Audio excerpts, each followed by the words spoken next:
Hello friends. आज जो हम लोग टॉपिक स्टार्ट करने वाले हैं ये टॉपिक है इनवर्स ट्रिगो। और अगर हम इनवर्स ट्रिगो की बात करें तो inverse trigo is a extended version of trigo जो हम लोगों ने ऑलरेडी क्लास 11th में पढ़ा हुआ है।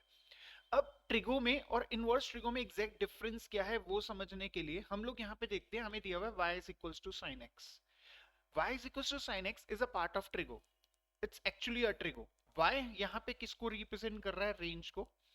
और x किसको रिप्रेजेंट कर रहा है यहाँ पे?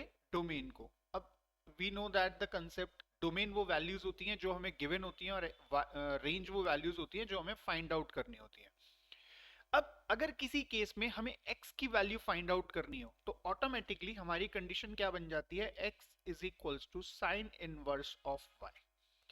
y इस फंक्शन के एंगल को रिप्रेजेंट नहीं कर रहा। एंगल अभी भी कौन है? एंगल अभी भी x ही है।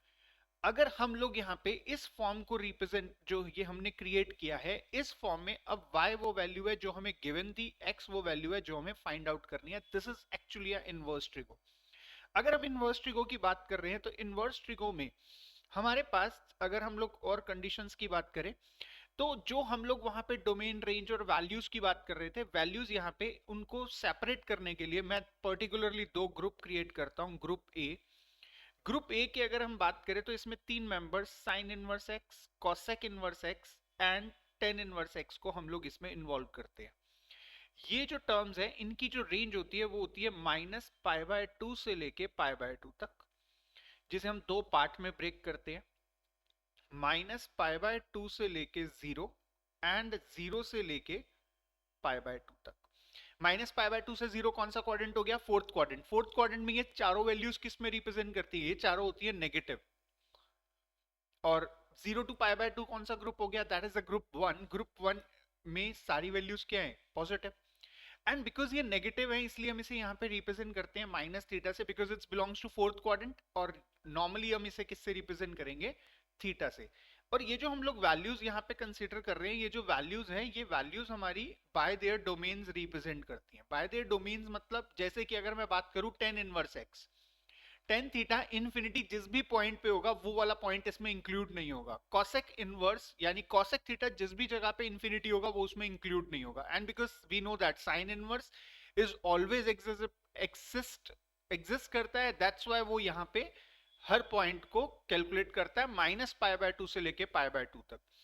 अब इसी को सॉल्व करने के लिए हमारे पास अगला जो हम जो ग्रुप बनाते हैं वो है ग्रुप बी। ग्रुप बी के अंदर हमारे पास जो मेंबर्स आते हैं वो है cos inverse x, sec inverse x and cot inverse x. ये मान लो यार बच्चा दो टीम्स हमने बना ली हैं।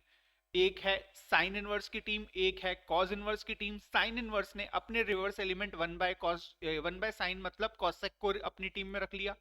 कॉस ने 1/कॉस यानी सेक को अपनी टीम में रख लिया। और उसके बाद हमारे पास जो नेक्स्ट एलिमेंट बता टेन थीटा, टेन थीटा को ब्रेक करते हैं तो क्या आता है? Sine by cos. तो उसने एक मेंबर जिस ऊपर वाला जो न्यूमिनेटर में पावर वैल्यू थी उसको उसने अपनी टीम में रख लिया एंड कॉट को कॉस वाले ने अपनी टीम में रख लिया। इसकी जो रेंज होती है वो होती है 0 टू पाई। इसको भी हम दो पार्ट में ब्रेक करते हैं, 0 से लेके π/2 तक एंड π/2 से लेके पाई तक। अब 0 से π/2 की अगर मैं बात करूं, obviously we know that it's a first quadrant, सारी वैल्यूज पॉजिटिव है और इसे किसको ग्रुप में रखूंगा? किस फर्स्ट ग्रुप में आने की वजह से इसे हम किस में रख रहे हैं? थीटा से रिप्रेजेंट कर रहे हैं। π/2 टू पाई, π/2 टू पाई कौन सा क्वाड्रेंट हो गया? ये हो गया second quadrant. And second quadrant में ये तीनों एलिमेंट्स क्या होते हैं? नेगेटिव। और किसी भी एलिमेंट को अगर सेकंड क्वाड्रेंट में लेके जाना है तो कैसे रिप्रेजेंट करेंगे? पाई माइनस थीटा से उसे हम रिप्रेजेंट करेंगे। अगर हम लोग यहाँ पे इन वैल्यूज की बात कर रहे हैं, अब इनका एक्चुअल यूज क्या है मैं आपको वो बताता हूं। जैसे कि मुझे यहाँ पे वैल्यू दे रखी है साइन इनवर्स 1/2। साइन इनवर्स 1/2 की मुझे वैल्यू फाइंड आउट करनी है तो क्या मैं चेक कर सकता हूं कि साइन थीटा 1/2 कब होता है? साइन थीटा 1/2 होता है साइन 30 डिग्री। 30 डिग्री मतलब π/6। बिकॉज सामने वैल्यू लेट सपोज हमने यहाँ पे y ले रखी है, तो क्या मैं साइन इनवर्स को वापस उधर ले जाके साइन y लिख सकता हूँ? क्योंकि अभी इधर लाके हम लोगों ने इनवर्स ही क्रिएट किया था। And comparing both side y की वैल्यू क्या हो गई? π/6। तो आप इसको कैंसिल नहीं कर सकते, हम ये वाला स्टेप स्किप कर देते हैं।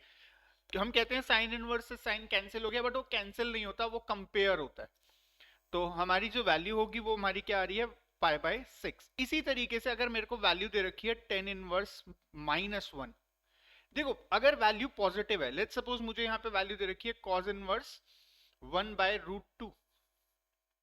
अगर वैल्यू पॉजिटिव है तो मेरे को देखना भी नहीं है कि it's belongs to A group और बी ग्रुप, क्योंकि अगर हम लोग चेक करें तो जो दोनों ग्रुप्स हैं उन दोनों ग्रुप्स में, आप यहां नोट करो, चेक करो एक चीज कि दोनों ग्रुप में अगर वैल्यू पॉजिटिव है तो ऑटोमेटिकली वो कौन से ग्रुप में बिलोंग कर रही है, फर्स्ट ग्रुप में बिलोंग कर रही है, फर्स्ट क्वाड्रेंट में बिलोंग कर रही है, और दोनों को किससे रिप्रेजेंट कर रही है, थीटा से। यानी डिफरेंस किस में है, सिर्फ नेगेटिव वाले केस में डिफरेंस है दोनों कंडीशंस में। अगर वैल्यू नेगेटिव है तो फर्स्ट ग्रुप में होगी तो माइनस थीटा से रिप्रेजेंट होगी, और सेकंड ग्रुप में होगी तो पाई/2 पाई माइनस थीटा से रिप्रेजेंट होगी।